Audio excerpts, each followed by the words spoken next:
സ്ഫോടനം നടന്ന ദിവസങ്ങൾ പിന്നിട്ടിട്ടും നടുക്കത്തിൽ നിന്ന് മുക്തരായിട്ടില്ല തൃപ്പൂണിത്തുറ ചൂരക്കാട് നിവാസികൾ. തകർന്ന വീടുകളിലാണ് ചൂരക്കാട് നിവാസികളുടെ ദുരിത ജീവിതം. ചിലരൊക്കെ വീടുകളുടെ അറ്റകുറ്റപ്പണികൾ തുടങ്ങിയെങ്കിലും ഭൂരിഭാഗം പേരും സാമ്പത്തിക ശേഷിയില്ലാത്തതിനാൽ വലയുകയാണ്. നഷ്ടപരിഹാരം ആവശ്യപ്പെട്ട് ഹൈക്കോടതിയെ സമീപിക്കാനും ചൂരക്കാട് നിവാസികൾ തീരുമാനിച്ചിട്ടുണ്ട്. എസ് ശരൺ തയ്യാറാക്കിയ റിപ്പോർട്ടിലേക്ക്.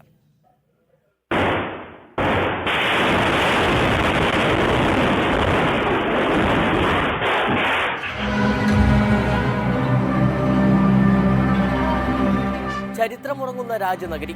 ഈ നഗരത്തിന്റെ തലയ്ക്ക് മുകളിലേക്കാണ് കഴിഞ്ഞ തിങ്കളാഴ്ച രാവിലെ 10:30 സ്ഫോടനത്തിന്റെ രൂപത്തിൽ ദുരന്തം വന്നു പതിച്ചത്. സംഭവം നടന്ന് ദിവസങ്ങൾ പിന്നിട്ടിട്ടും ചൂരക്കാട് നിവാസികളുടെ നടുക്കം വിട്ടുമാറിയിട്ടില്ല. സ്ഫോടനം നടന്ന ഈ സ്ഥലത്തുള്ള വാഹനമടക്കമുള്ള എല്ലാ കാര്യങ്ങളും കത്തി നശിച്ചിട്ടുണ്ട്. നമ്മൾ കാണുന്നത് സ്ഫോടക വസ്തുക്കൾ കൊണ്ടുവന്ന വാഹനമാണ്. അതിൻ്റെ ടയർ ഒഴികെയുള്ള മറ്റെല്ലാ ഭാഗങ്ങളും കത്തി നശിച്ചിരിക്കുകയാണ്. തൊട്ട് സമീപത്ത് കാണുന്ന കാറും അതും പൂർണ്ണമായും കത്തിയ നിലയിലാണ് ഉള്ളത്. എന്തായാലും ഈ സാധനങ്ങളൊന്നും തന്നെ ഇവിടുന്ന് മാറ്റം ചെയ്തിട്ടില്ല. ഇതിന് പുറമെയാണ് വീടുകളും തകർന്നിരിക്കുന്നത്. ഇതിനെ തൊട്ട് സമീപത്തായിട്ടുള്ള ആന്റണി ചേട്ടൻ്റെ വീട് അത് പൂർണ്ണമായും തന്നെ തകർന്നിരിക്കുകയാണ്, വാസയോഗ്യമല്ലാതായി മാറിയിരിക്കുകയാണ്. അതുകൊണ്ട് തന്നെ ഇത് പൊളിച്ചു പണിയേണ്ടതുണ്ട് എന്നുള്ളതാണ് വിലയിരുത്തൽ. സന്നദ്ധ സംഘടനകൾ ഇതിനകം തന്നെ സഹായവുമായി രംഗത്തെത്തിയിട്ടുണ്ട്. ആന്റണി ചേട്ടൻ്റെ വീട് പൊളിച്ച് പണിത് നൽകാമെന്നുള്ളതാണ് അവർ മുന്നോട്ട് വച്ചിരിക്കുന്ന വാഗ്ദാനം. ഞാനൊരു ഓട്ടോ ഡ്രൈവറാണ്. കിട്ടുന്നത് സ്വരുക്കൂട്ടി ചെയ്തു വന്നതാണ്. ഓരോ ഘട്ടം ഘട്ടമായിട്ടാണ് ഇത് ഇത്രയും പണി പൂർത്തിയാക്കിയത്.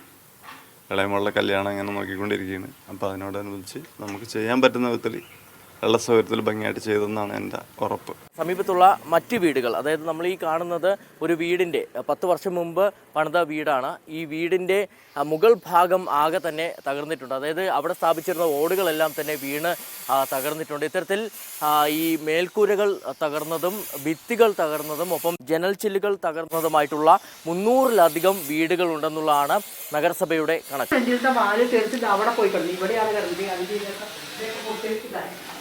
ഇവിടെ വന്ന് കിടന്നു. ഇവിടുന്ന് ഞാനും ഭർത്താവും കൂടി പിടിച്ചാണ് ആ വാതിൽ അങ്ങോട്ട് കൊണ്ടു വെച്ചത്.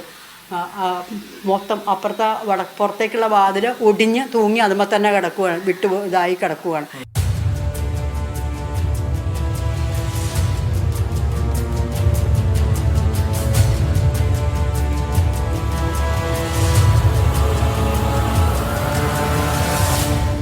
ഹൗസ് വാമിംഗ് കഴിഞ്ഞതിൻ്റെ തൊട്ടടുത്ത ദിവസമുണ്ടായ സ്ഫോടനം അത് ഈ വീട്ടുകാരിലും വലിയ ഞെട്ടലാണ് ഉണ്ടാക്കിയത്. കാരണം ഈ വീടിൻ്റെ ജനൽ ചില്ലുകളാകെ സ്ഫോടനത്തിൽ തകരുന്ന സാഹചര്യത്തിലേക്കാണ് കാര്യങ്ങൾ പോയത്. എന്തായാലും അത്തരത്തിൽ 1.5 കിലോമീറ്റർ ഭാഗത്താണ് ഈ സ്ഫോടനത്തിൻ്റെ പ്രകമ്പനം ഉണ്ടാവുകയും ചെയ്തിരുന്നത്. ഈ വീട്ടുകാർ തകർന്ന ജനൽ ചില്ലുകൾക്ക് പകരം പുതിയ ജനൽ ചില്ലുകൾ സ്ഥാപിച്ചിട്ടുണ്ട്. നമുക്ക് ആ ദൃശ്യങ്ങൾ കൃത്യമായി കാണാൻ കഴിയുന്നുണ്ട്. മറ്റു ചില വീട്ടുകാരും വീട്ടിലെ അറ്റകുറ്റപ്പണികളിലേക്ക് കടന്നിട്ടുണ്ട്. പക്ഷേ ഭൂരിഭാഗം ആളുകളും സാമ്പത്തിക ശേഷി ഇല്ലാത്തവരാണ്. അതുകൊണ്ട് തന്നെ നഷ്ടപരിഹാരമില്ലാതെ മുന്നോട്ട് പോകാൻ കഴിയില്ല എന്നുള്ളതാണ് അവർ പറയുന്നത്. ഏതെങ്കിലും ലെവലിലുള്ള ദുരിതാശ്വാസം ചെയ്ത് ഞങ്ങളുടെ വീടൊക്കെ ശരിയാക്കി തന്നെങ്കിൽ ഞങ്ങൾക്ക് ആർക്കും ജീവിക്കാൻ ഒരു രക്ഷയില്ല. കഴിഞ്ഞ വർഷം ഫെബ്രുവരി 28-നാണ് വരാപ്പുഴയിലെ പടക്ക നിർമ്മാണ കേന്ദ്രത്തിൽ സ്ഫോടനം നടക്കുന്നത്. ഈ സ്ഫോടനം നടന്ന് 1 വർഷത്തോട് അടുക്കുമ്പോഴും ഇപ്പോഴും ഈ വരാപ്പുഴയിലെ വീട് തകർന്നവർക്ക് നഷ്ടപരിഹാരം ലഭ്യമായിട്ടില്ല. അതുകൊണ്ട് കൂടിയാണ് ചൂരക്കാട്ട് നിവാസികളെ സംബന്ധിച്ചും ആശങ്ക വർദ്ധിക്കുന്നത്. ഈ നഷ്ടപരിഹാരം ലഭ്യമാകുമോ എന്നുള്ള വലിയ ആശങ്ക അവർക്കുണ്ട്. അതിനാൽ നഷ്ടപരിഹാരം വേഗത്തിൽ ലഭ്യമാക്കണമെന്നാവശ്യപ്പെട്ട് ഹൈക്കോടതിയെ സമീപിക്കാൻ അവർ തീരുമാനിച്ചിട്ടുണ്ട്. ഓരോരുത്തരും പ്രത്യേക ഹർജികളുമായിട്ട് ആണ് ഹൈക്കോടതിയെ സമീപിക്കുക. കൊച്ചിയിൽ നിന്ന് ബേസിൽ ജോർജിനൊപ്പം എസ് ശരൺ, മീഡിയ 1.